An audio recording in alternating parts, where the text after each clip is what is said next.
Hello again, everyone, and welcome to another edition of So You Want to Lead a Party? My name's Nate, I'm Ragan. and thank you so much for checking out this new episode.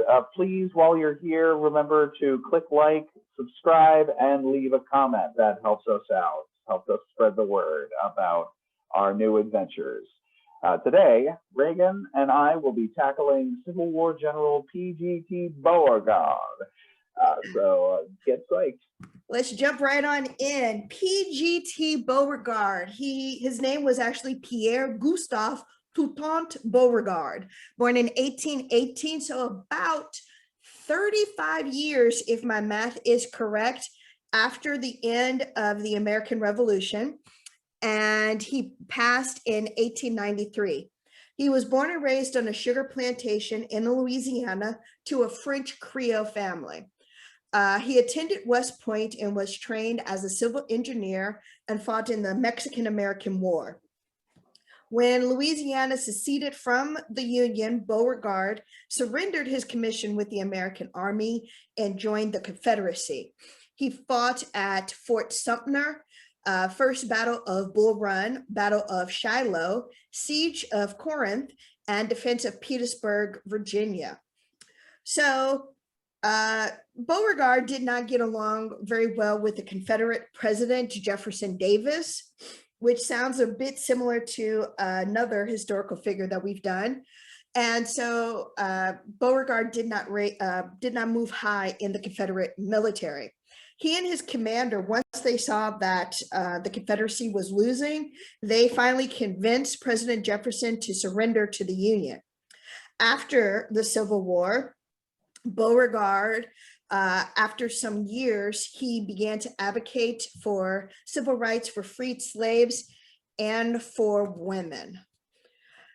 So the similarities that I saw were with a gentleman named Hamilton, who also was Creole, who did not get along with a lot of his higher ups because he wanted to fight. And Beauregard, during the Mexican-American War, he was rebuilding a lot of those cities that they had destroyed during the war.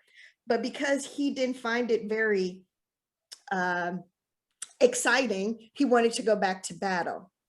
And then also the just the high intelligence level that also kind of put people off. My understanding is that as a kid, he went to a French language school. So he did have that very wealthy upbringing, which is different than Hamilton, but there are other similarities between the two. High intelligence level. It's interesting you say that. My build was, we'll get into that shortly, but my build was built around intelligence to some degree. So, so I'll be interested to hear what you came up with. All right. So you want to jump in with your build? Sure thing. All right. So with his engineering background in mind, along with his apparently fairly effective combat prowess, I decided to make PGT Beauregard an artillerist artificer. Unsure where exactly to put him level-wise, I decided on level 12 because that's what another character in a different campaign is currently on right now. And that seems like a pretty good medium power level. The artillerist artificer is essentially a magic boom boom specialist and an engineer. So he was, I decided to make him a high elf as well, just given that that's sort of possibly effete demeanor that you mentioned, as well as possibly putting people off, relative privilege of birth. He was also born into a fantasy realm where his race afforded him benefits, right? Born into a caste system. I decided on his class again for engineering expertise and the spell selection, including both offensive and defensive spells, which I'll talk about in a bit. Also, I decided on an artificer because I'm not entirely, I was interested to explore a general character, a leader of people, without necessarily being entirely martial. So not a fighter, not a ranger, not a paladin, not a war cleric, not a tactician like a wizard. He was the he attacked fortifications and he defended fortified positions as well, not unlike an artillerist might for an artificer. For his ability scores, artificers are intelligence-based 2/3 casters, so I put his intelligence at 20, followed by 16 dex and 16 con. There's a small bonus that the high elf gets to dexterity, so that was helpful to bring his AC up. 20 wisdom, and strength and charisma are tied at 8. He is not a frontline fighter by any means. For initiative, he gets a +3. His armor class is with medium armor and a shield, a respectable 19. And then the spells that I chose to focus on were I get offense, defense, and some utility. The sledgehammer of offensive spells is the mighty fireball. Praise be. So I threw that in there. With a 20 intelligence, his DC is pretty high, so it's fairly hard to resist. Blur and shield are interesting defensive options. So if there's the possibility of him being in physical danger, he will be able to cast blur or deflect an attack with shield. With tiny servant, I thought would be a fun one. It's essentially like a tiny familiar that can do stuff.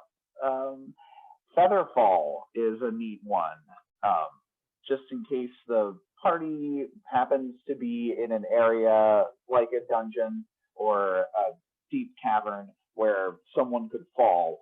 Featherfall grants you an ability to slow your falling speed so that you do not smack into the ground. It's kind of a silly and embarrassing way to die. It happened to one of my characters one time, so so I've grown quite fond of that spell as the sort of panic button. But yes, my PGT Beauregard is he is a leader of the magical boom boom on the battlefield. So tally ho. All right, very cool, very cool. Well, my PGT, I went a little bit different with him. I made him a war forged. What caught me was that he went into the military, and considering that he came from a wealthy family, he did not necessarily have to go into the military. But from looking at him and researching him, it seems like he spent the first half of his life fighting in wars, in battle. So I made him a war forged fighter level 20. I'm going to say that he, as I was creating him, he did not come out as like one of my favorite characters, not because of his history or anything like that. I unfortunately feel like I made him kind of blah with this one. Because he's warforged, that means that his constitution is a +2, and then I can choose any other ability for a +1. So I chose intelligence because he does have a high intelligence. With the fighter, your ability is with your dexterity. So what I did was Constitution and Dexterity are at 20. Intelligence is at a 15, Charisma 14, Strength 12, and Wisdom 8. Because with only one particular class, and I cannot remember which class it is, Intelligence and Wisdom, you don't have to have them work together. You can have one or the other, depending on the class. I want to say it's Warlock that can use Intelligence and Wisdom simultaneously. Warlock's primarily fueled by charisma. Okay. From what I understand.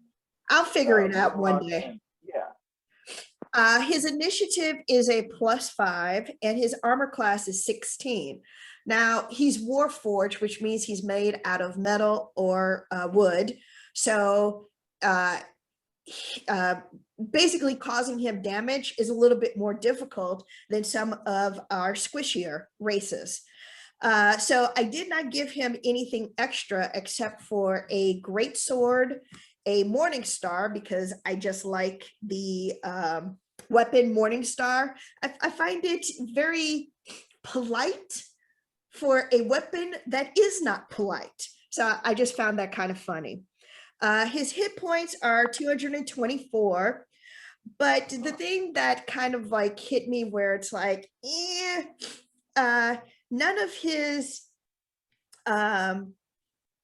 abilities really give him anything fantastic.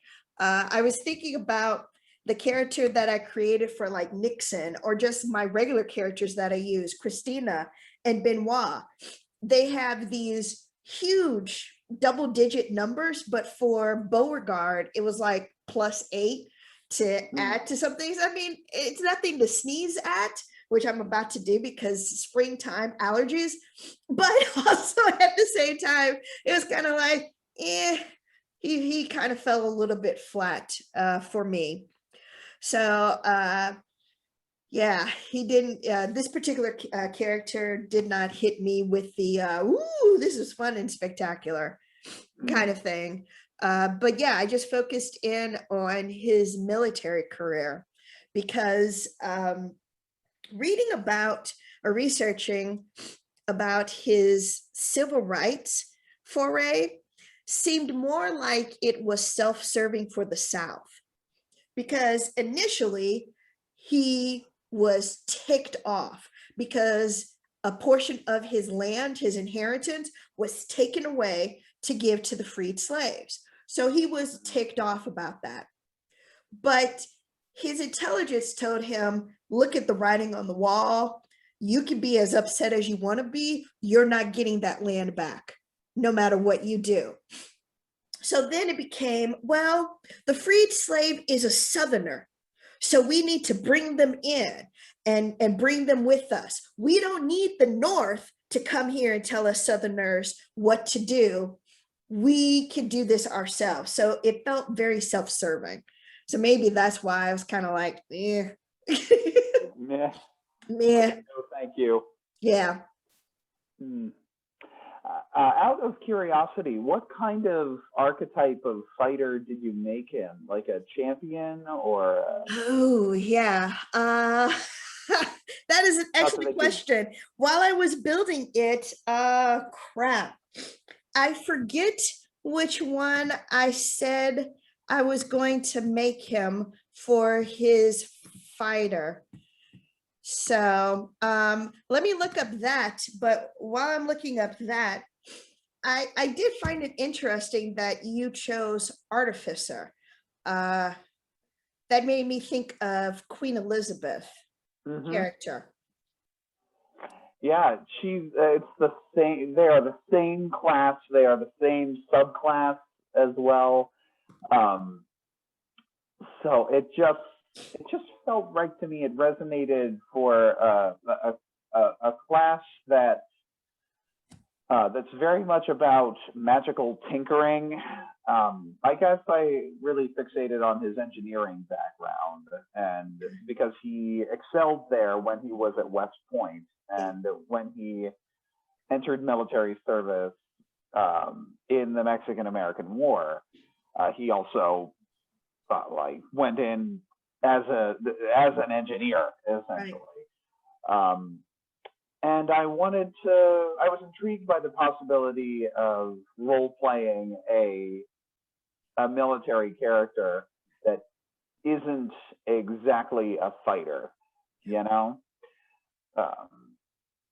And the artillerist one just made sense as well because he was the first one to open fire on the North. Yeah. The opening shots of the Civil War were fired at Fort Sumter by his troops. Yep. So yeah, in fact, the person in charge at Fort Sumter was his teacher at West Point. So Major Anderson. Yeah, he fired on someone that he knew that had trained him. Yeah, and that had to be one of those moments where you're kind of like, I'm proud, but also you're trying to kill our people, but I'm kind of proud that I taught you. So it's that moment of, I think I'm proud of you, but I also hate your guts. For his fighting style, I chose protection for him, and martial archetype battle master. Battle master, okay. Yeah, that's an interesting one. Tempest is a battle master. Tempest. Our mutual friend. Your character, who my character Benoit is just like, oh, dude. I think Benoit has slapped your character 3 separate occasions. Yeah. He deserved it. Actually, no, but in the heat of the battle, I'm not even going to make excuses for me slapping one of my fellow. But I would like to say Benoit has guns, Benoit has a whip, and Benoit has a boomerang. So Benoit never used any of those. Benoit just, as a halfling, slapped an air genasi. So, yes. It rolled pretty high on both of those too. Yeah, so that had to be quite a sight. It's interesting you noted that you built him around dexterity as well, because fighters can also go around strength. Yes, they could. So it was a choice between dexterity or strength. In this one, I chose dexterity. I guess I really wasn't into this one. I will say allergies are kicking my tail. And then yesterday I got my vaccine. So I got mine today. Yeah. Yeah, I got the 1 shot. So my entire being is just like, I don't like anybody right now. We're doing things. So yeah, I feel like I'm underwater. I feel like, ooh. So this was not my greatest creation. So I do apologize for that. We're doing this for fun, and hopefully I'm Midwestern. I have to apologize for everything. I have to apologize if you felt uncomfortable because of the weather. I have to apologize if you had a bad drive over to my house. I must apologize. That is what we do. I'm sorry that I made an awkward moment for you. I'm sorry that I contributed to it.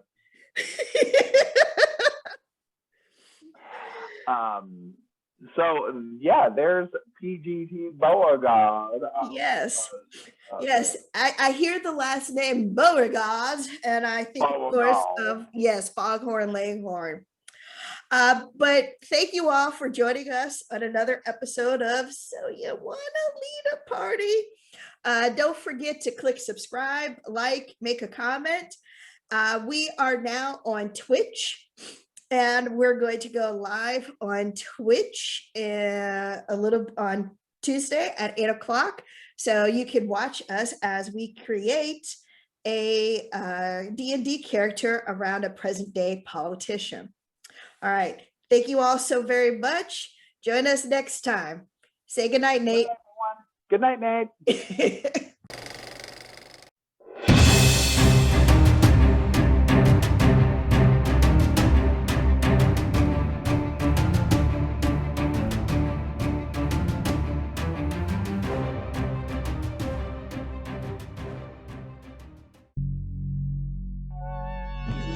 Thank you for joining us on another episode of So You Want to Lead a Party.